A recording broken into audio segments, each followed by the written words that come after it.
ஒரு கிராமத்தில் ராஜுங்கிற சின்ன பையனுக்கு பட்டம் பறக்க விடுறதுக்கு ரொம்ப பிடிக்கும். ஒவ்வொரு நாளும் ஸ்கூல் முடிஞ்சு ஜாலியாக பட்டம் விடுறதுக்கு வந்துடுவான். ஒரு நாள் அந்த கிராமத்தில் பட்டம் விடுற போட்டியை நடத்தினாங்க. அப்போ நிறைய பேர் அதில் கலந்து கொண்டாங்க. அதில் ராஜுவும் ஒருத்தனாக கலந்துக்கிட்டான்.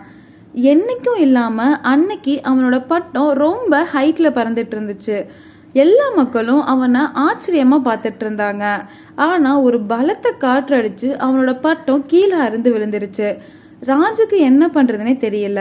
அவங்க கூட பட்டம் விடுற ஃப்ரெண்ட்ஸ் எல்லாம் என்னடா அவன் பட்டம் கீழே விழுந்துருச்சா அப்படின்னு சொல்லி நக்கல் பண்ணி சிரிச்சாங்க.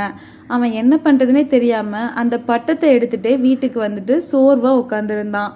இனிமே நம்ம பட்டம் விடுறதுக்கே போகக்கூடாது அப்படின்னு முடிவெடுத்தான். அப்போ அவங்க தாத்தா வராங்க. இங்க பார்ப்பா ராஜு, நம்ம வாழ்க்கையில வர தடங்களை நம்மளால தவிர்க்கவே முடியாது. ஆனா அதுல இருந்து எப்படி வெளியே வரோம் அப்படிங்கறத ரொம்ப முக்கியம் அப்படின்னு ராஜு கிட்ட தாத்தா சொல்றாரு. ராஜுவும் தாத்தா சொன்னதை மனசுக்குள்ள வச்சுக்கிட்டு ஒரு வலிமையான பட்டத்தை கஷ்டப்பட்டு ரெடி பண்றான்.